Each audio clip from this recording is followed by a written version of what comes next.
जय बोले महावीर भगवान की। जय बोले अनंत सिद्ध परमेष्ठी भगवानों की। जय बोलिए इस युग के प्रथमाचार्य श्री चारित्र चक्रवर्ती आचार्य भगवान श्री शांति सागर जी महान मुनिराज की। जय बोलिए आचार्य भगवान श्री विमल सागर जी महाराज की। जय बोलिए आचार्य भगवान श्री भरत सागर जी महाराज की। जय बोलिए आचार्य भगवान श्री विद्यानंद जी महाराज की। जय बोलिए आचार्य भगवान श्री श्रुत सागर जी महाराज की। जय बोलिए आचार्य भगवान श्री प्रमुख सागर जी महाराज की। जय बोलिए मुनि श्री प्रणम्य सागर जी महाराज की। जय बोलिए मुनि श्री हनुमान सागर जी महाराज की। सभी ज्ञानदानम गुरुकुल के नन्हे मुन्ने छात्र छात्रा, अध्यापक अध्यापिकाएं, बालक बालिकाएं, सभी अन्य श्रावक जन, भव्य जन, संस्थानम अभेदानम शहादा महाराष्ट्र के सभी स्वयंसेवी कार्यकर्तागण, सभी आगंतुक यात्रीगण, अतिथिगण एवं वीडियो इत्यादि के माध्यम से स्वाध्याय कर रहे सभी भव्यजन, सभी को जय जिनेन्द्र, जय दो जुड़ंदो। है ना, जो छोटे छोटे बच्चे हैं ये थोड़ा सा दूर दूर बैठेंगे और कोई शैतानी नहीं करेगा। सभी लोग जो भी इम्पोर्टेंट बातें हैं वो अपनी कॉपी पे लिख लिया करें, जिससे कि बाद में आपको याद रहे। जैसा कि पहले आपको बताया है कि हम लोग धम्म कहा नामक जो प्राकृत भाषा का ग्रंथ है उसका स्वाध्याय कर रहे हैं। 15वें नंबर की यानी 15 नंबर की हमारी कथा कल प्रारंभ हो चुकी थी। तापस कथा यानी कि एक तापसी की, एक तपस्वी की, एक साधु की कथा हम यहाँ पे पढ़ रहे हैं। और अभी हम सभी बच्चे लोग, बड़े लोग हिंदी भाषा से या आपकी मराठी की मिलती जुलती भाषा से उससे इसको समझ रहे हैं। परंतु आपको याद रखना है कि जब ये ग्रंथ हमारा हिंदी भाषा का जो अनुवाद है वो पूरा हो जाएगा, उसके बाद हम क्या करेंगे, उसके बाद इसकी प्राकृत करेंगे।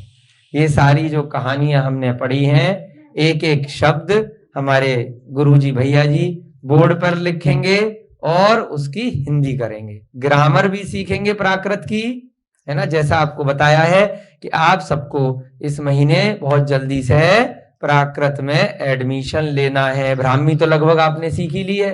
ब्राह्मी प्राकृत के बिना अधूरी। आप लोगों को विद्वान बनना है ना, भविष्य में बहुत इंटेलिजेंट बनना है, बहुत विश्व में, पूरे जगत में, भारत देश में अपना नाम, अपने माता पिता का नाम, अपने शहादा का नाम, महाराष्ट्र का नाम, है ना, रोशन करना है। और स्वयं का भी करना है, स्वयं का भी ज्ञान अर्जन करना है और अपने स्थान का, अपने कुल का भी नाम रोशन करना है। तो अपने को क्या करना है, प्राकृत भाषा भी सीखनी है। सीखनी है कि नहीं सीखनी है? हाँ, सबको सीखनी है ना। हाँ, बहुत अच्छा लगेगा जब आप प्राकृत भाषा सीख जाओगे तो देश विदेश में सब जगह आपकी पहचान बनेगी। आपके लिए लोग पूछेंगे कि कौन प्राकृत जानता है। बहुत विद्वानों की इसमें बहुत इस समय कमी हो रही है। हम लोगों ने सुना है कि फ्रांस में एक म्यूजियम बना है। फ्रांस का नाम सुना है आपने? एक बहुत बड़ा देश है फ्रांस, सुना है? यूरोप में एक बहुत बड़ा प्रसिद्ध देश है, फ्रेंच भाषा वहां पे चलती है। तो वहां पर एक बहुत बड़ा म्यूजियम बना है जिसमें पूरी प्राकृत की लाइब्रेरी है। और बहुत वहां पर मांग है इस समय कि लोग आए वहां पर उनका अनुवाद करें उन ग्रंथों का। फ्रांस में भी है ऐसा ही एक म्यूजियम, जर्मनी में भी बना है। जर्मनी भी एक देश का नाम है, सुन रहे बच्चों? जर्मनी भी एक देश का नाम है, बहुत यूरोप में प्रसिद्ध देश है ये। आप सबको धीरे धीरे करके जब आप पढ़ोगे और आगे इन देशों के नाम पता चलेंगे, फिर कभी जाने का भी मौका मिलेगा तो आपको लेकर के भी जाएंगे। तो वहां पर भी एक बहुत बड़ा म्यूजियम है, वहां पर भी प्राकृत की लाइब्रेरी है। ऐसे ही लंदन में भी है ना, जो ब्रिटेन, लंदन में भी ऐसे ही लाइब्रेरी है, वहां पर भी बहुत प्राकृत के ग्रंथ हैं। तो सब जगह बहुत कमी है इस समय विद्वानों की जो प्राकृत जानते हो, उसका अनुवाद जानते हो, है ना, उसको पढ़ा सकें, समझा सकें कि उन ग्रंथों में क्या लिखा है। तो इसलिए जब आपकी ये सारी कथाएं कहानियां पूरी हो जाएंगी उसके बाद आप सबको प्राकृत में भी एडमिशन लेना है और यहीं पर कोशिश करके उसके एग्जाम भी दिसंबर में आपके कराने का प्रयत्न करेंगे। तो हम लोग तापस कथा पढ़ रहे थे, जल्दी से 5-7 मिनट में उसको रिवाइज करेंगे। उसके बाद आज ये तापस की जो कथा है इसको हम पूरा करेंगे, ठीक है ना। और समय अगर मिलेगा तो जैसे आपकी ब्राह्मी की कक्षा चल रही थी, जो आप बच्चे होमवर्क करके लेकर के आए हो, रमोकार मंत्र ब्राह्मी में लिखा है, अपना नाम अपने परिवार का नाम, वो सब भी आज चेक करेंगे और फिर बोर्ड पे अगली कक्षा में लिखवाएंगे। वत्स देश की कौशाम्बी नगरी में राजा सिंहरथ निवास करते थे। कल का रिवाइज कर रहे हैं हम। कौन सी जगह थी? वत्स देश में कौशाम्बी नाम की एक नगरी थी। तो वहां पर एक राजा थे जिनका नाम था सिंहरथ। क्या नाम था? सिंहरथ नाम के राजा की रानी थी, उनका नाम था विजया। क्या नाम था? वहां पर एक चोर आदमी रहता था। चोर आप लोग जानते हैं ना? आप में तो कोई चोर नहीं है ना बच्चों? क्यों बच्चों, है कोई चोर है? वो तो बता देना, कोई दिक्कत नहीं है। है? कभी कोई चोरी तो नहीं करी जीवन में? घर में कुछ चुरा लेते हो? पापा की जेब से पैसे ले लिए, मम्मी ने खाना रखा है, कोई ऐसी टॉफी रखी है, कोई ऐसा काजू रखा है, कोई ऐसा सामान रखा है जो कहा है बाद में मिलेगा, चॉकलेट रखी है, चुराते तो नहीं हो? बिना पूछे तो नहीं लेते?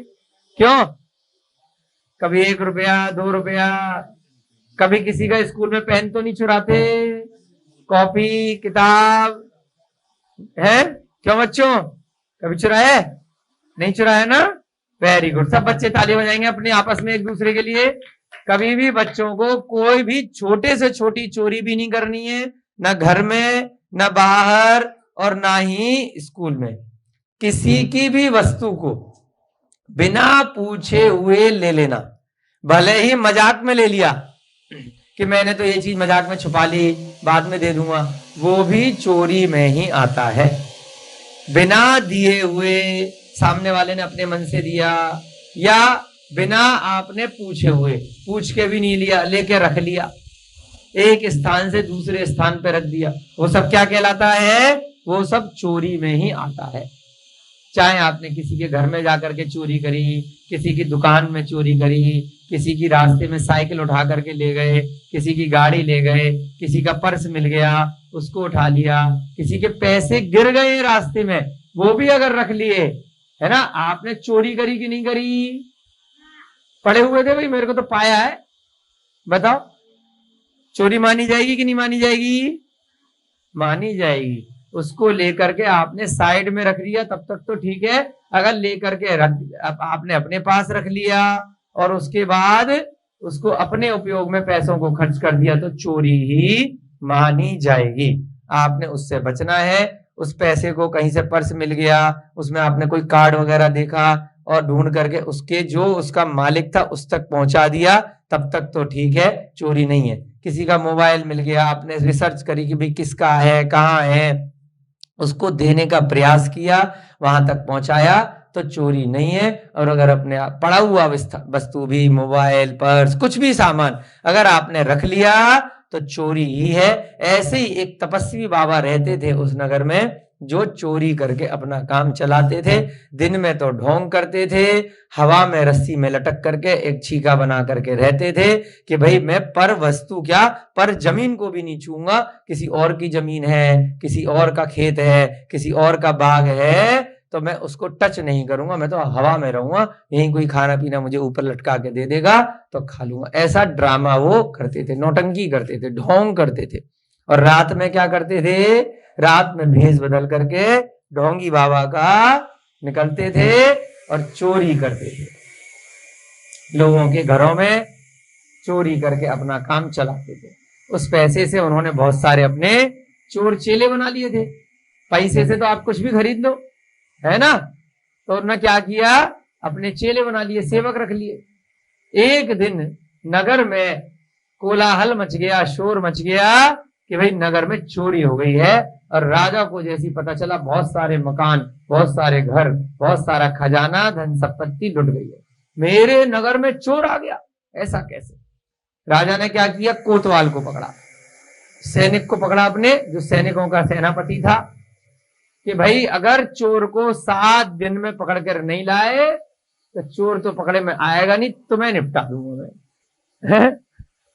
तो भाई सैनिक जो उनका सरदार था, राजा का सेनापति कोतवाल, वो डर गया। उनने खूब टेंशन में कई दिन लगा दिए, 4-5 दिन हो गए। पूरे नगर में एक एक आदमी को पकड़ पकड़ करके पूछ लिया, खूब जांच पड़ताल कर ली, लेकिन चोर उसके समझ में नहीं आया क्या कर। बड़ा हैरान परेशान दुखी बेचारा एक जगह बैठा हुआ है, परेशान है। तभी अचानक से एक ब्राह्मण वहां से निकलता है, कहता भैया भूखे कुछ खाना दे दो। पहले इतना परेशान है वो कोतवाल, उसको गुस्सा आ जाता है, तुम्हें दिखाई नहीं दे रहा कि मैं पहले ही इतना परेशान हूं या मेरी मौत पे बनाई है? अगर मैंने 1-2 दिन के अंदर चोर को पकड़ करके राजा को नहीं सौंपा तो मेरा सर कलंक कर दिया जाएगा, धड़ से अलग कर दिया जाएगा, फांसी दे दी जाएगी, मार दिया जाऊंगा, और तुम्हें खाने की पड़ी है। मेरे पास नहीं है कोई खाना वाना, भागो यहां से, चलो फूटो। ब्राह्मण ने पूछा भाई काहे परेशान होते हो, बना कर दो सीधे सीधे, क्या परेशानी है मुझे बताओ, क्या पता मैं तुम्हारी समस्या का समाधान निकाल लूं। प्यार से पूछा उस ब्राह्मण बेचारे ने। तो उसने कहा चलो भैया इसी को बता देते हैं, कोई तो सुन रहा है मेरी परेशानी। उस कोतवाल ने उस ब्राह्मण को अपनी सारी कथा बता दी कि ऐसे ऐसे नगर में चोरी हो गई है और मेरे को चोर नहीं मिल रहा है। अगर अगले 1-2 दिन के अंदर मैंने चोर को लेकर के राजा को समर्पित नहीं किया तो भाई चोर तो मिलेगा नहीं, राजा मुझे ही मरवा देगा, क्या करूं, इतनी टेंशन है, ऐसी बहुत खराब नौकरी है। यहाँ तो इतनी बेकार नौकरी नहीं है अपनी संस्था में, है ना, कोई गड़बड़ हो जाए तो अपन तो कुछ नहीं करते। वहां तो क्या है, लोग बोल देते भाई मुझे नहीं मालूम किसने पैसे निकाले, किसने गुल्लक निकाले, मुझे क्या मालूम, मेरा क्या काम है। अगर राजा का वो होता ना शहादा में हिसाब किताब, नहीं मालूम है, चलो भैया फिर तुम्हें निपटा देते, हमें तो किसी को निपटाना है चोरी की सजा में, तुम्हें पकड़ में नहीं आ रहा तो सब पकड़ में आ जाता है फिर आदमी, है ना। जब डर होता है ना, एक कहावत भी है ना, डर के आगे जीत है। जब डर होता है तो आदमी उस प्रेशर में सही निर्णय कर पाता है और कुछ ना कुछ पकड़ करके ले आता है। आजकल भी पुलिस वाले ऐसी करते हैं, जब जज का ऊपर से मंत्रियों का नेताओं का प्रेशर होता है, अगर असली मुजरिम पकड़ में नहीं आया तो किसी को भी बना देते कि तू डंडे मार मार करके तूने कबूल किया है कि तूने ही करी है चोरी, है ना भाई, प्रूव कर देते हैं कि तू ही चोर है। इतने पिटाई करते हैं उस बेचारे की कि वो बोलने लग जाता है हाँ मैंने चोरी करी है, हाँ मैंने करी है। ऐसे ही कोतवाल बेचारा परेशान था। ब्राह्मण से जैसे उसने पूछा कि भैया बता दो, तुम ही बता दो, तो ब्राह्मण ने कहा कि देखो मैं अपने जीवन के आपको 4 अनुभव सुनाता हूं, है ना। क्या अनुभव है कि यहां पर एक पास में एक हमारा एक साधु रहता है, हमें लगता है कि वो चोर हो सकता है, बड़ा ही निष्प्रय है, अजीब सा है, बहुत जरूरत से ज्यादा तपस्या करता है, इतनी संभव नहीं है। क्या करता है भाई कि साधु है तो साधु की तरह रहे, वो हवा में रहता है, कहता है कि मैं जमीन भी टच नहीं करूंगा, कुछ जरूरत से ज्यादा हो रहा है तो इसलिए हमें शक उस पर जा रहा है। तो इसलिए आप उसकी परीक्षा करके देखो, अगर लगता है कि उत्तीर्ण हो गया तो कोई बात नहीं, नहीं तो चोर वो हो सकता है। अगर आप कह रहे हो कि नगर में सबका आपने चेक कर लिया और कोई चोर आपको नहीं मिला तो एक अगर ये आदमी रह गया है तो इसको भी चेक कर लेना। तो कहता है नहीं नहीं, कोतवाल कहता है ना, तौबा तौबा, साधु पे शक, असंभव, साधु तो चोरी कर ही नहीं सकता, इतना बढ़िया साधु है, ना ना ना ना ना ना, मुझे आपकी बात पे विश्वास नहीं होता है, बेकार की बात कर रहे हो। फिर वो ब्राह्मण बेचारा अपने जीवन के कुछ छोटे छोटे से अनुभव देता है कि देखो मैंने अपनी पत्नी पर भी बहुत विश्वास किया था, परम तपस्वी थी, बहुत ही कुशील नहीं थी, बिल्कुल शील व्रत का पालन करने वाली थी, सती सावित्री थी, महासती थी। वो तो अपने स्वयं के पुत्र को भी, छोटा सा बच्चा है जरा सा पैदा हुआ, उसको भी अपने शरीर को टच नहीं करने देती थी कि भैया पर पुरुष हो गया, इतनी सती है मेरी पत्नी।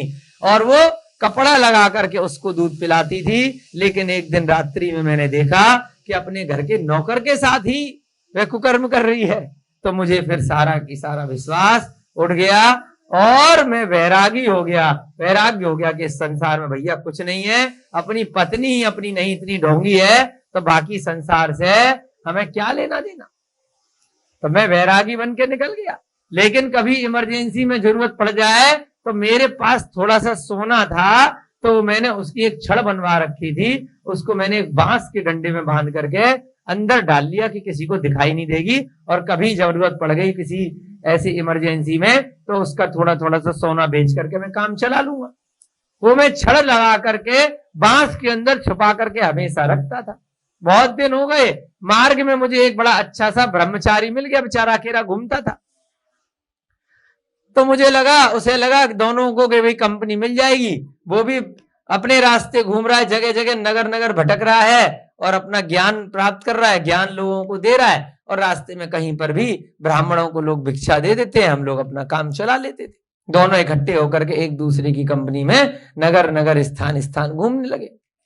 परंतु मुझे उस ब्रह्मचारी पर बिल्कुल विश्वास नहीं था, क्योंकि मेरी जब पत्नी ने मुझे धोखा दे दिया था तो मैं उस ब्रह्मचारी पर बिल्कुल विश्वास नहीं करता था और अपने बांस के डंडे को हमेशा अपने पास रखता था। अब हमेशा अपने पास रखने के कारण से उसे मेरे ऊपर उस डंडे पर शक हो गया कि हो सकता है ये डंडा बड़ा कीमती है, रात में भी साथ में रखता हूं, दिन में भी साथ में रखता हूं, मलमूत्र करने जाता हूं तब भी साथ में 24 घंटे साथ में रखता हूं, तो मैं तो रखूंगा भाई, मेरी कीमती चीज है। लेकिन उसको कहीं ना कहीं शक हो गया। एक दिन उसने कपट से ढोंगी से क्या किया, हम लोग एक कुंभकार के घर ठहरे और रात्रि के बाद जब सुबह हुई तो थोड़ा सा घास का तिनका उस ब्रह्मचारी के ऊपर लग गया, उसके माथे पर। बड़ी दूर तक हम लोग निकल आए थे, वहां आकर के उसने कहा, अरे मैं तो पर तृण को ले आया, मैं दूसरे की घास लेकर के आ गया, ना ना ना ना ना, मैं किसी की घास भी नहीं रखूंगा। वो बेचारा वापस उसके घर तक गया और वहां छोड़ करके उसके घास के तिनके को उसके घर में ही डाल करके वापस आया। और फिर वापस इतनी दूर, कई किलोमीटर कई मील दूर गया, वापस आया दोबारा बेचारा, तो शाम हो गई, रात्रि हो गई। तब तक मैं अपना खाना पीना खा करके शांति से बैठा था। अब वो बेचारा बोला कि भूख लग रही है, तो कहा भाई चलो कहीं भिक्षा लेकर के आ जाओ, अब इतनी रात्रि में क्या खाना, कौन अपना खाना तो अपन बनाते नहीं थे, हमने भिक्षा ले ली थी। अब जो है वो बेचारा अपना खाना ढूंढने के लिए रात्रि में गया, तो हमें बड़ी दया आ गई कि भाई जो पर तृण को भी ग्रहण नहीं करता है, दूसरे की घास भी नहीं लेता, वो क्या चोरी करेगा। तो हमने उसको रास्ते में कोई कुत्ते वगैरह उस पर न भौंके तो अपना डंडा दे दिया कि भाई कोई कुत्ते उत्ते आए तो इस डंडे से भगा लियो। हमें लगा कि ये तो चोर हो ही नहीं सकता, इसको पता भी नहीं होगा, हमने बेकार में इस पे शक किया है। लेकिन जब से वो डंडा लेकर के गया, तब से आज तक वापिस ही नहीं आया। तो इस संसार में हमने ऐसे दो लोग देखे जो बड़े ही ढोंगी होते हैं। जब आप किसी पे विश्वास करते हो तभी विश्वासघात होता है, जब विश्वास नहीं करते हो तो विश्वासघात कैसे होगा?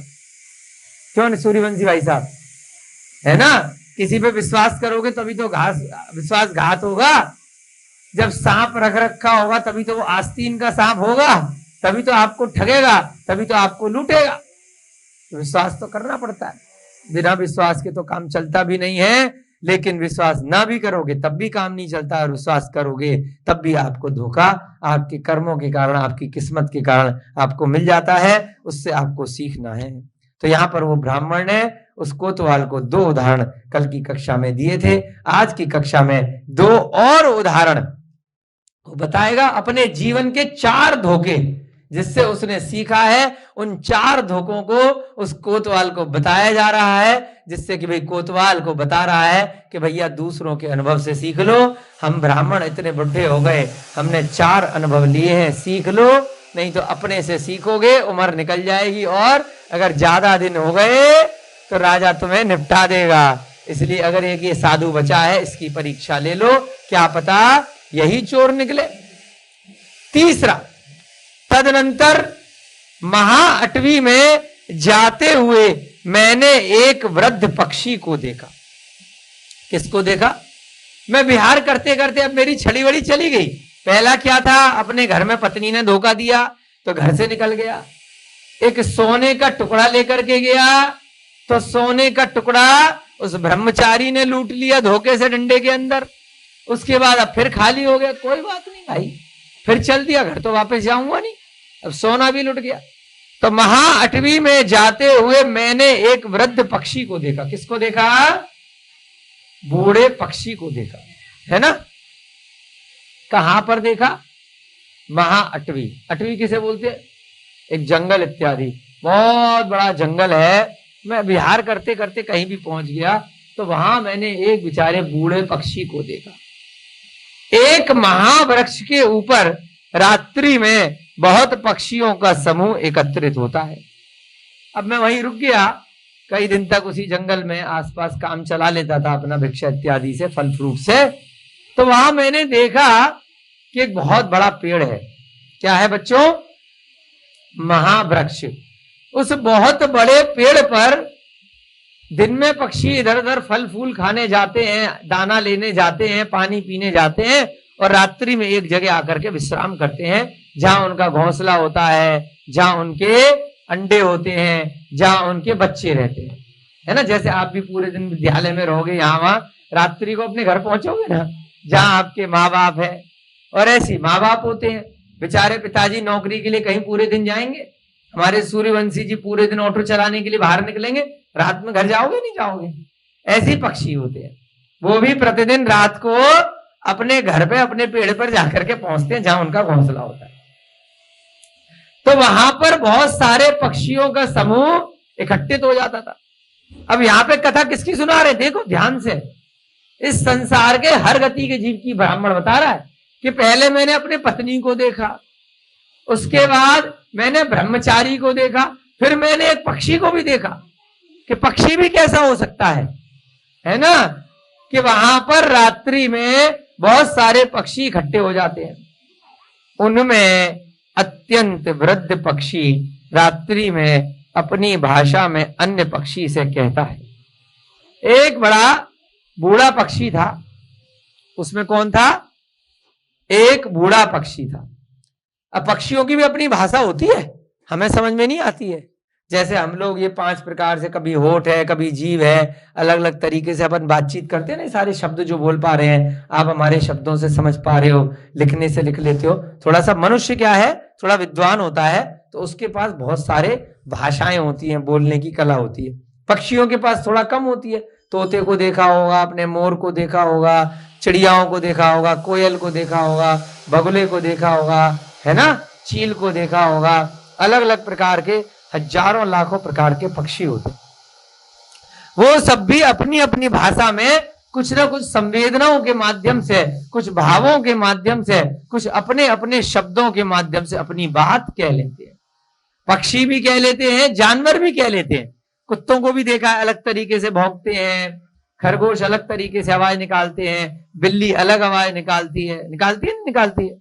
तो सारे जानवर भी आवाज निकालते हैं, शेर भी निकालता है, हाथी भी निकालता है, गधा भी निकालता है, और घोड़ा भी निकालता है। जितने भी जानवर आप जानते हो, वो जानवर भी अपनी अपनी भाषा में संवाद करते हैं। ऐसे ही सारे की सारे पक्षी भी अपनी भाषा में करते हैं। मेढक भी कर लेता है, मछली भी कर लेती है।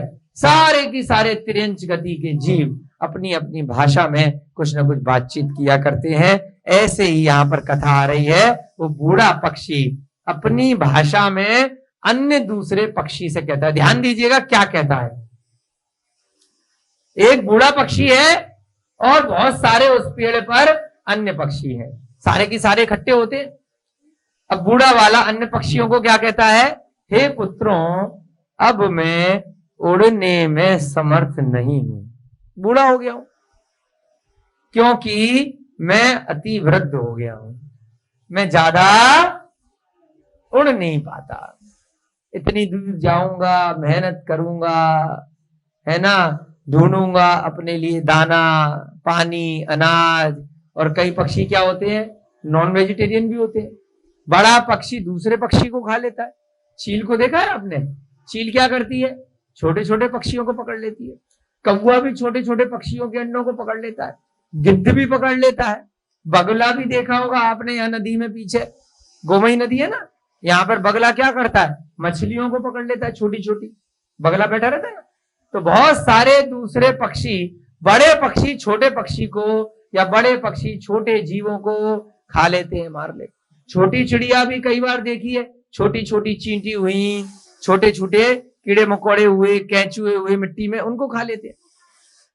तो ऐसे ही बड़ा जीव इस प्रकृति में हमेशा छोटे को शोषण करता है, खा लेता है। तो प्रकृति है, खाना नहीं चाहिए उसको, कर्मों का बंद होता है, बाद में उनको भी वही परिणाम मिलते हैं, है ना। मनुष्य भी ऐसे ही करता है, जब तक मनुष्य है, जब तक सोचता है अपन छोटे को खा लेंगे, और बाद में वो भी अगले जन्म में क्या बन जाता है, वो भी मछली बन सकता है, वो भी कीड़ा मकोड़ा बन सकता है, वो भी पक्षी बन सकता है। तो यहां पर वो बूढ़ा पक्षी बाकी पक्षियों को क्या कह रहा है, बड़ी महत्वपूर्ण बात है बच्चों, बड़ा ध्यान से सुनिएगा, है ना। और अभी थोड़ी देर के लिए कॉपी बंद कर दो अपने, 10 मिनट की कथा है, ब्राह्मी की क्लास इसके बाद लगेगी, तब लिखेंगे, है ना। अगली क्लास बेटा, है ना, दिमाग दो जगह नहीं चल पाता है, ठीक है बच्चे, बंद कर दो, है। ब्राह्मी की क्लास इसके बाद लगाएंगे ना, तब करेंगे। अभी एक क्लास में एक चीज का काम करेंगे सब बच्चे, ठीक है। हाँ बंद कर दो, सब बंद कर दो इस कॉपी को। हाँ, कहना कि इतना तेज दिमाग तो अपना हमारा भी नहीं है कि 4 जगह चल जाए है ना, इतना तेज दिमाग नहीं चलाओ, क्योंकि एक बार में एक चीज करेंगे तो कंसंट्रेशन अच्छा बनेगा, एकाग्रचित्ता बनेगी, और अपन याद रख सकते हैं कि जो संदेश देने का प्रयास कर रहे हैं यहाँ पे, है ना। क्या कह रहे हैं कि बड़ा पक्षी बाकी के जो और पक्षी हैं उनको कह रहा है कि बच्चों, अब मैं देखो ज्यादा उड़ नहीं पाता, क्योंकि मैं बहुत बूढ़ा हो गया हूं, मेरे बाल सफेद हो गए हैं।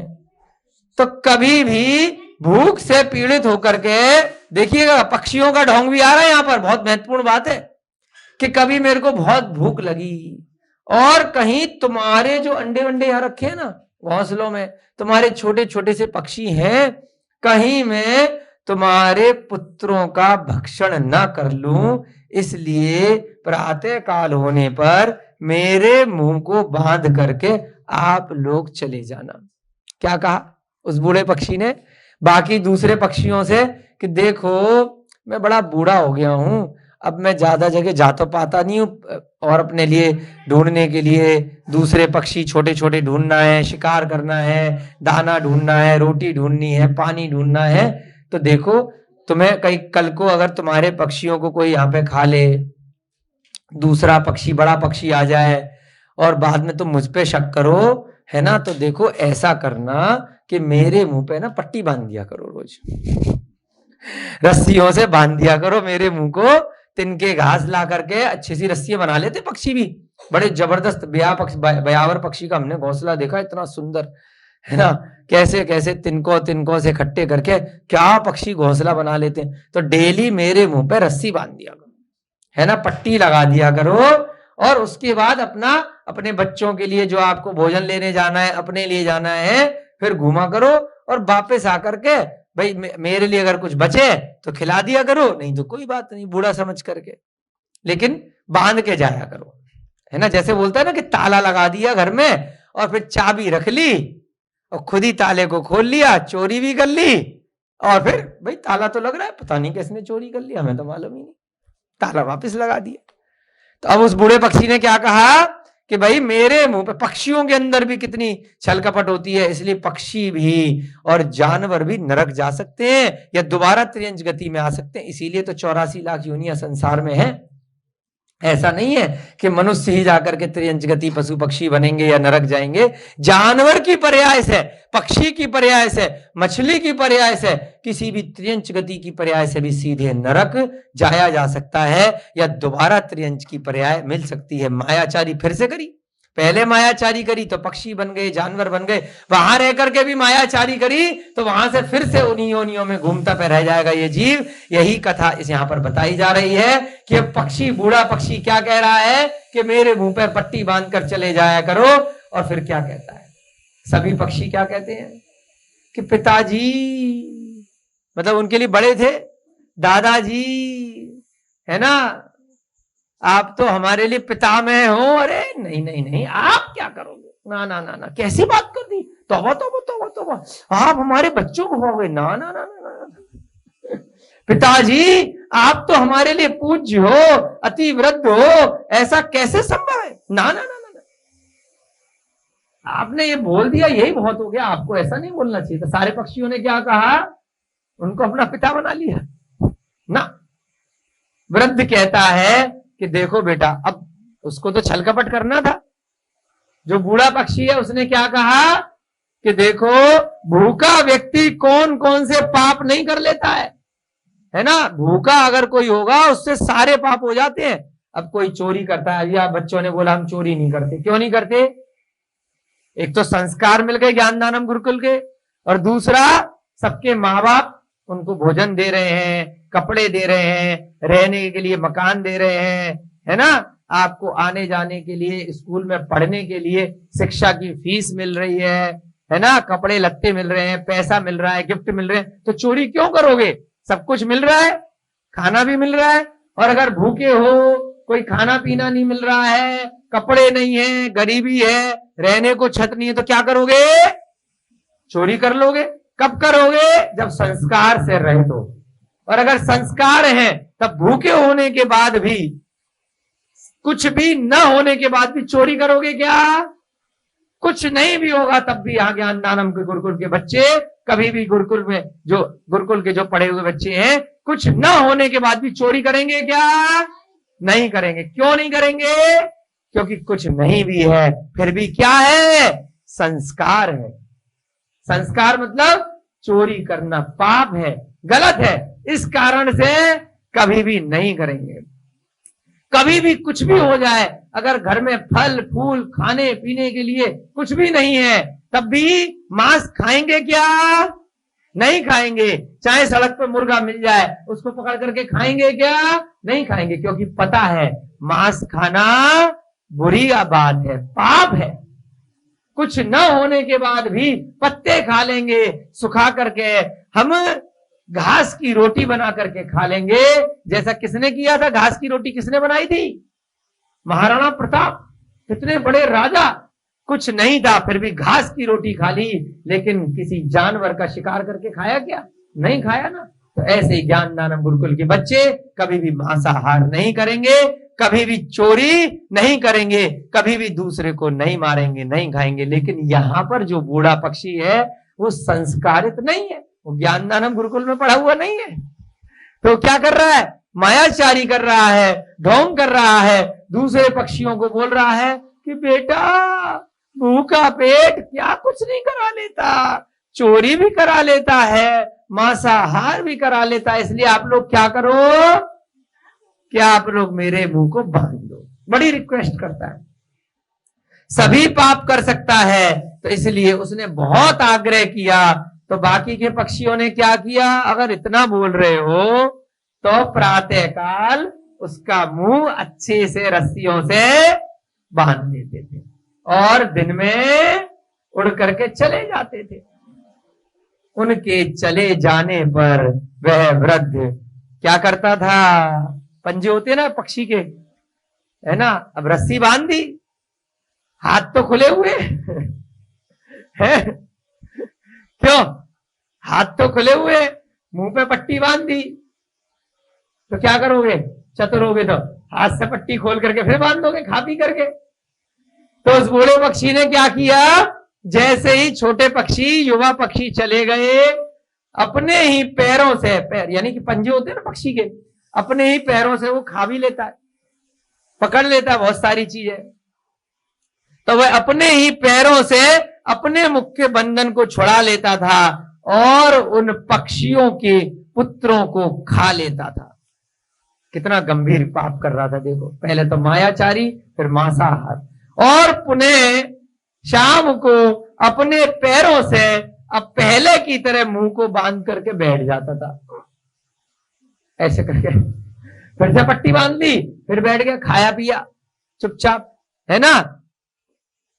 दोबारा शाम को जब बेचारे पक्षी आते थे और अपने कुछ बच्चों को, एक आध बच्चे को गायब मरा हुआ देखते थे, तो उससे पूछते थे, तो क्या कह देता था कि भाई मेरे तो हाथ पैर बंधे हुए थे, वो दूर से कौवा आया था, उधर से गिद्ध आया था, मैंने तो ध्यान ही नहीं दिया, इतना बड़ा पेड़ है, कब ले गया होगा, उड़ा करके ले गया होगा, मैं एक एक के घोंसले में जाकर के कैसे ध्यान दूंगा, मैं तो चल ही नहीं पा रहा, मेरे तो हाथ पैर बंधे हुए, मुझे नहीं मालूम। देखो मेरे तो अभी भी बने हैं, मुझे क्या मालूम बेटा। अब बेचारा पक्षी क्या करेगा, उसका बच्चा चला गया, बड़ा परेशान रहता था, चला गया, क्या करेंगे। इस प्रकार से वह पक्षी मायाचारी करता था। तो ये किसने देखा, ये उसी ब्राह्मण साधु ने एक महा अटवी में देखा। पहले किसको देखा, अपनी स्वयं की पत्नी को किस प्रकार से धोखा देती है, उसके साथ एक ब्रह्मचारी जो तपस्वी होने का नाटक करता है उसको भी देखा, और तीसरा मैंने पक्षियों में भी देख लिया कि पक्षी भी पूरे दिन में कई दिन तक वहां महाअटवी में रहा। मैंने उस पक्षी का ड्रामा कई दिन तक देखा, किस प्रकार से वह करा करता है, और सुबह सुबह बहुत सारे पक्षी उसको पट्टी बांध रहे होते हैं और उड़ जाते हैं। मैं खूब ड्रामा कई दिन तक मैंने उस पेड़ के नीचे बैठ करके देखा। तो इसका मतलब मैंने समझ लिया कि छल कपट करने वाला केवल मनुष्य ही नहीं होता, बल्कि जानवर पशु पक्षियों में भी मायाचारी छल कपट बहुतायत से भरी रहती है। ये 3 कथाएं उस ब्राह्मण ने उस कोतवाल को सुनाई। उसके बाद तदनंतर मैं एक नगर में पहुंचा। मैंने कहा भैया इस संसार में तो पक्षी भी अपना नहीं है। फिर मैं आगे बढ़ते बढ़ते एक नगर में पहुंच गया। उस नगर में एक चोर तपस्वी के रूप को धारण करके दोनों हाथों से मस्तक के ऊपर एक बड़ी शिला पाषाण को उठा करके दिन में खड़ा रहता था। फिर मैंने चौथे नंबर पे क्या देखा, एक तपस्वी मैंने देखा। पहले क्या देखा, ध्यान से दोबारा रिपीट करो। पहले अपनी पत्नी को देखा, उसने धोखा दिया। फिर मैंने ब्रह्मचारी को देखा जो मेरा सोना लूट करके ले गया। फिर मैंने एक बूढ़े पक्षी को देखा जो अपने ही पर्याय के दूसरे पक्षियों के बच्चों को खा जा रहा। बताओ, हद है ना। मनुष्य भी मान लो मनुष्य के बच्चों को खा जाए, ऐसी कुछ बात, तो पक्षी अपनी पर्याय के पक्षियों के बच्चों को खा जाए, कितनी बुरी बात है।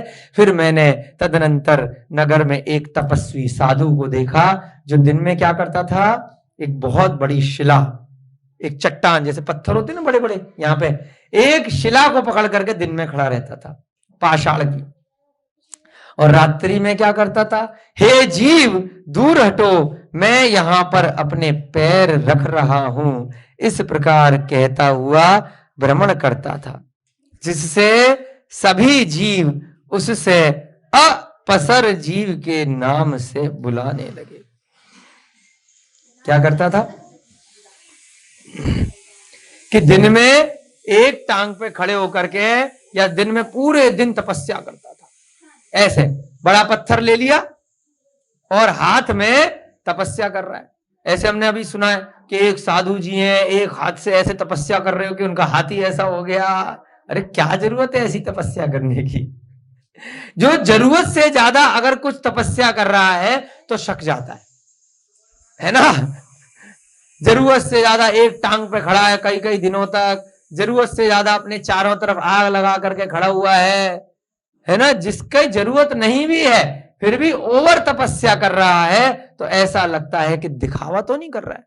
उस तपस्या से क्या लाभ होने वाला है कि जबरदस्ती दिखा रहा है कि एक टांग पे खड़ा हूं, एक उंगली पे खड़ा हूं, एक हाथ करके 10 साल से खड़ा हुआ हूं, गर्दन टेढ़ी कर ली, आग लगा ली चारों तरफ, है ना, उल्टा लटक गए। तो ज्यादा तपस्या जो करते हैं तो ऐसा शक जाता है। कोई जरूरी नहीं है कि ढोंगी हो, परंतु इतनी जरूरत ही नहीं है। आत्म कल्याण के लिए आप स्वाध्याय करो। आप निरंतर अगर सिंपल ध्यान भी करोगे, अगर अपनी सांसों का भी ध्यान करोगे, अपनी आत्मा का भी ध्यान करोगे, और अगर पर जीवों को कोई कष्ट नहीं दोगे, मांस भक्षण नहीं करोगे, अगर अपने अंदर की कषायें से बचोगे, क्रोध मान माया लोभ नहीं करोगे, 5 पापों से बचोगे, मायाचारी छल कपट कुशील परिग्रह हिंसा झूठ, इन सब से बच जाओगे तो मोक्ष हो जाएगा आपको। तो उसके लिए ड्रामा करने की क्या जरूरत है, दिखाने की क्या जरूरत है। इसका मतलब अगर कोई दिखावा कर रहा है और जरूरत से ज्यादा कर रहा है और उसके अंदर कहीं ना कहीं कषाय और पाप भरे हुए हैं, वो अभक्ष पदार्थों को खा रहा है, शराब पी रहा है, भांग पी रहा है, हुक्का पी रहा है, उल्टी सीधी हरकतें कर रहा है, मायाचारी कर रहा है, पर स्त्री का सेवन कर रहा है, तो इसका मतलब क्या कर रहा है, ढोंग कर रहा है ना। तो ऐसे ही मैंने एक साधु को देखा जो नंदिनी बेटा क्या करता था, वो साधु वो एक बड़े पत्थर को लेकर के दिन भर खड़ा रहता था। और क्यों खड़ा हुआ है कोई समझ में ही नहीं आ रहा है। भाई क्या कर रहे हो पत्थर को खड़े रख करके, उससे कौन सी तपस्या हो रही है तुम्हारी? हो रही है भाई, यही तपस्या है हमारी। और रात में क्या करता था कि हटो हटो हटो, मैं अपने पैर रखूंगा यहां पर, सबको हटाता था, भगाता था। तो लोगों ने उसका नाम रख दिया अपसर जीव। क्या नाम रख दिया? अपसर जीव। यानी कि पसरना क्या बोलते हैं? फैलने के लिए प्राकृत का शब्द होता है फैलने को पसरना। यानी कि वो जहां पर पैर रखेगा वहां से सबको हटा देता था। और फिर रात में क्या करता था? एक चोर, वह चोर गड्ढा आदि स्थान को देख करके स्वर्ण आदि से सहित एकाकी पुरुष को प्रणाम करते हुए मार करके उसके स्वर्ण आदि धन को ग्रहण कर लेता था। रात में क्या करता था कि रात भर ऐसे ही घूमता था और उसके बाद कोई भी आदमी उसे मिल जाता था। अभी आजकल क्या है? आजकल का सोना क्या है भाई? मोबाइल है महंगा, घड़ी है, चेन है, पर्स है, तो क्या है आजकल का सोना वही है। पहले क्या होता था भाई? अंगूठी पहन रखी है, कुछ हीरे वीरे डाल रखे हैं, कोई चेन वैन पहन रखी है, कंगन वंगन डाल रखे हैं सोने चांदी के। बेटा कंगनी, क्या नाम है, नंदिनी है, कंगन पहने हैं तुमने सोने के? हाँ, तो नहीं पहने ना तो शांति से कथा को सुनो, उसको डिस्टर्ब मत करो। हर्षिता को बहुत शैतान लड़की है, इसलिए बोला है इसको दूर उठाया करो। क्यों लिखा है? अभी क्लास चल रही है ना, क्लास के बीच में डिस्टर्ब नहीं करते, है ना। तो क्या करता था वो रात्रि में? वो साधु दिन में तो शिला लेकर के तपस्या करता था और रात में कोई भी आदमी एकाकी माने अकेला मिल गया घूमता हुआ, उसको पकड़ लेता था और मार डालता था। क्या करता था? उसकी हत्या कर देता था। उसका सोना चांदी घड़ी वड़ी निकाल करके उसको छुपा लेता था, लूट लेता था। इस प्रकार उसके कपट को कोई भी नहीं जानता था। लेकिन मैं तो विहार करता करता जगह जगह जाता था, तो मैंने ऐसा साधु भी देख लिया कि दिन में तो तपस्या कर रहा है और रात में जनता को लूट रहा है। हे भगवान! ऐसे मैंने 4 तीव्र कपट जनों को देख करके मैंने एक श्लोक लिखा।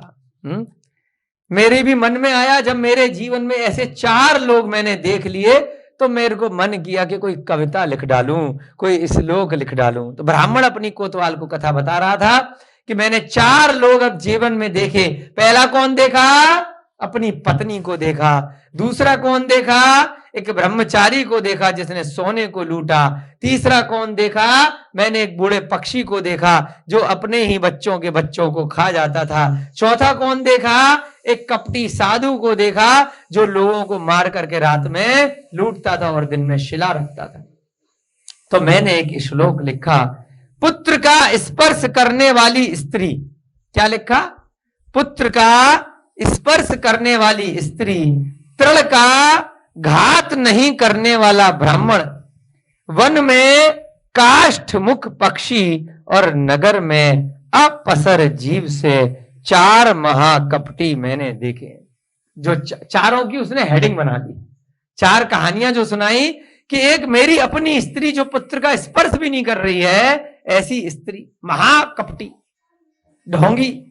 दूसरा जो घास, किसी दूसरे की घास भी नहीं रखता है। घास तो फ्री की होती है ना, घास पड़ी है, मिट्टी पड़ी है, उसको कौन चोरी करेगा किसी की? है घास, तिनके, मिट्टी, उसको भी घात न करने वाला साधु वो ब्राह्मण। और वन में काष्ठ मुखी पक्षी, मैंने जंगल में एक काष्ठ का मुख, यानी कि एक काष्ठ माने लकड़ी, यानी कि ऐसा मुख जो पट्टियां बांध करके रखता, ऐसा पक्षी। और नगर में मैंने अपसर जीव, ऐसा साधु। ऐसे मैंने अपनी इस दुनिया में, हे प्रभु, 4 महाकपटी देखे हैं। तो भैया मेरा को तो अब किसी पे भी विश्वास नहीं होता है। जो साधारण सा व्यक्ति है वो कितना छल कपट कर सकता है, हमें बिल्कुल विश्वास नहीं है। तो ऐसा उसने कोतवाल को बताया।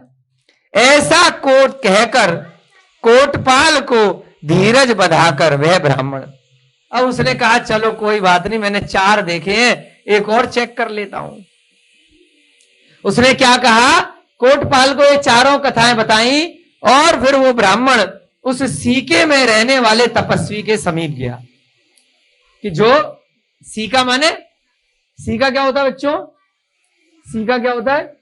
जो हवा में झूला बना रखा था, जहां पर वो साधु रहता था ब्राह्मण, तो ब्राह्मण ने क्या करा, उस साधु के समीप गया, तपस्वी के सेवकों ने उसे उस स्थान से निकाल दिया। अब चेले तो उसके थे ही, नगर लूट करके आता था, तो चेलों ने देखा, उसको भगा दिया। ए मेरे साधु तपस्या कर रहे हैं, दूर हटो, भागो यहां से, देखा नहीं कितने बड़े साधु बैठे हैं हवा में, तो वहां से भगा दिया। किसको?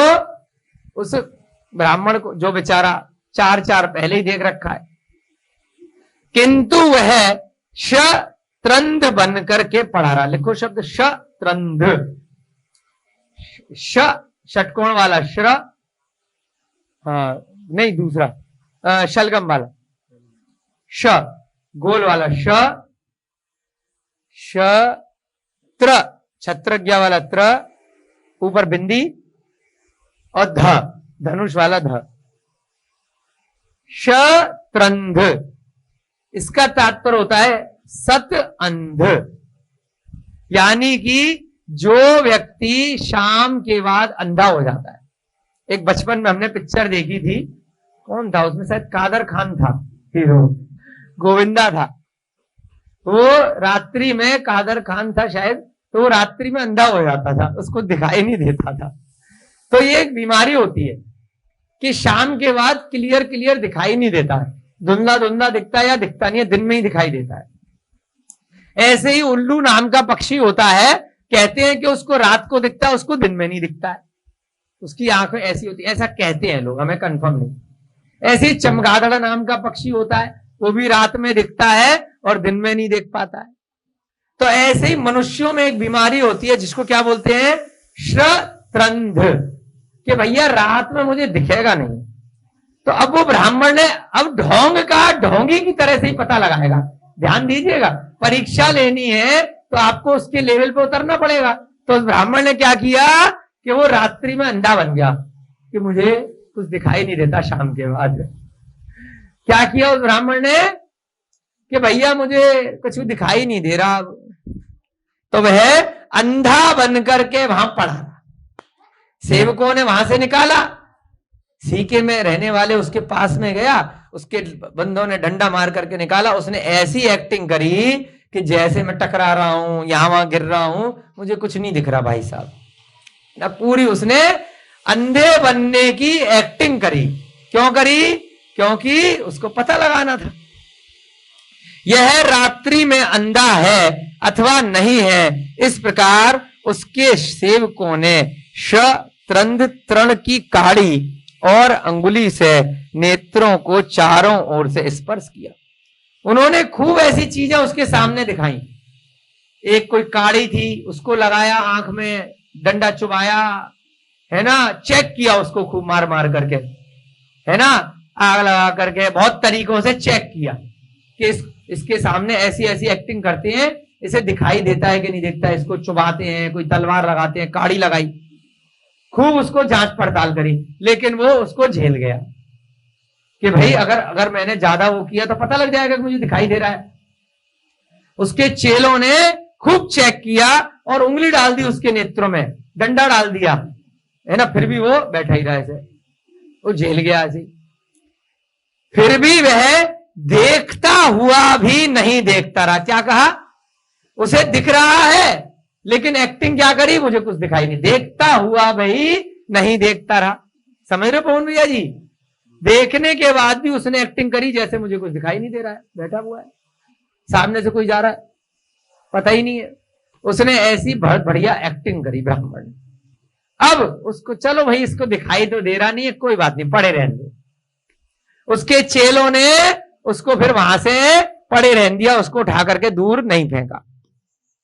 जब आधी रात हुई, अब क्या हुआ, आधी रात हो गई, रात के 2 बज गए, तो गुफा सदृश अंधकूप में रखे हुए नगर के धन का रखना और छोड़ना उसने सब देख लिया। अंधा तो वो था नहीं, बाकियों को लग रहा था कि अंधा है, अरे पड़े रहने दो क्या फर्क पड़ता है। वहीं पर पास में एक उसने कुआं बना रखा था, उस तपस्वी ने, उस कुएं में गुफा बना रखी थी अंदर। अंधकूप यानी कि ऐसा कुआं जो बिल्कुल दिखाई नहीं दे, उस कुएं के अंदर से सुरंग बना रखी थी, गुफा। वहां पर जो चोरी का माल वो लोग रोज लेकर के आते थे, उसको नीचे कुएं में ले जाकर के नीचे छुपाते थे। कुआं है, कुएं में जाने का रास्ता, और उसके नीचे पूरी की पूरी गुफा। वहां पर माल को रखना और छोड़ना उसने सब अंधेरे में देख लिया कि माल ला रहे हैं, नीचे ले जा रहे हैं, कुछ गड़बड़ा मामला। अब उसको तो लगा कि भाई बाकी लोगों को तो कुछ देखता ही नहीं, पड़ा हुआ है कहीं पेड़ के नीचे। उसने रात्रि में जो देखा, प्रातः काल कोतवाल को और राजा को बता दिया। उसके बाद कोतवाल ने क्या किया, उस तपस्वी को जाकर के पकड़ लिया। अच्छा तपस्वी बनते हो, दिन में तो हवा में रहते हो कि पर जमीन को भी नहीं छुओगे, पर पुरुष की, और रात्रि में ये कांड करते हो। तो ऐसे करके 4 कहानियां तो पहले ही उस ब्राह्मण ने देख रखी थी। एक और नई कहानी देख ली। वह तपस्वी बहुत दंड से दुखी हुआ और मरण करके दुर्गति को प्राप्त हुआ। बुरे काम का बुरा नतीजा होता है, खूब मार पड़ती है, खूब सजा मिलती है, फांसी भी मिलती है, और फिर भविष्य में इतनी बुरी गति मिलती है कि त्रियंच गति में या फिर नरक गति में भी जाना पड़ सकता है। इतनी मुश्किल से अपन बच्चों को, सब लोगों को, हम बड़ों को कितनी मुश्किल से मनुष्य पर्याय मिली है। अगर इस पर्याय में, अगर इन कथानकों से हमने गलती से भी थोड़ा बहुत सीख लिया तो जीवन में कभी भी ऐसे तपस्वी लोगों की तरह ढोंग नहीं करेंगे, कोई मायाचारी नहीं करेंगे, कोई मांस का भक्षण नहीं करेंगे, कोई शराब इत्यादि का भक्षण नहीं करेंगे, तो अपने जीवन को हम लोग सफल बना सकते हैं। अन्यथा आज जैसे यहाँ पर हमें पशु पक्षी बेचारे दुखी हमें दिख रहे हैं, भविष्य में ये मनुष्य पर्याय कितने दिन की है ना। आप लोगों के दादा परदादा सब इस जीवन से जा चुके हैं, भविष्य में अपने बाकी लोग भी चले जाएंगे, हम लोग भी ऐसे ही चले जाएंगे। तो उसके बाद आप लोग याद रखिएगा कि अगर हमने कोई भी जीवन में गलत कार्य किया है तो अगली पर्याय में जितने जानवर हमने इस जीवन में खाए हैं उतनी बार हमें वो जानवर बनना पड़ सकता है, और जितने लोगों के साथ मायाचारी छल कपट किया है तो उतनी बार हमें त्रियंच गतियों में, नरक गति में जाना पड़ सकता है। जैसे तपस्वी दुर्गति को प्राप्त हुआ, नरक या त्रियंच गति उसको मिली। इस तापसी की कथा से हमने यहाँ पर सीखना है और कुछ ना कुछ संदेश लेकर के जाना है। आपकी कथा आज पूरी हो रही है। जय बोलिए महावीर भगवान की, जय बोलिए अनंत सिद्ध परमेष्टि भगवानों की। इस युग के प्रथमाचार्य श्री चारित्र चक्रवर्ती आचार्य भगवान श्री शांति सागर जी महान मुनिराज की, मुनि श्री प्रणम्य सागर जी महाराज की, मुनि श्री हनुमान सागर जी महाराज की। सभी को जय जिनेन्द्र जय दू जुड़ंदो। अब सब बच्चे अपने ब्राह्मी को होमवर्क दिखाएंगे और उसके बाद कल ब्राह्मी की पूरी कक्षा लगेगी। आज क्योंकि आपको जल्दी जाना है, होमवर्क चेक कराएंगे। नमोकार मंत्र वगैरह कौन कौन लिख करके लाया है? Very good. हाँ वैशाली, हाँ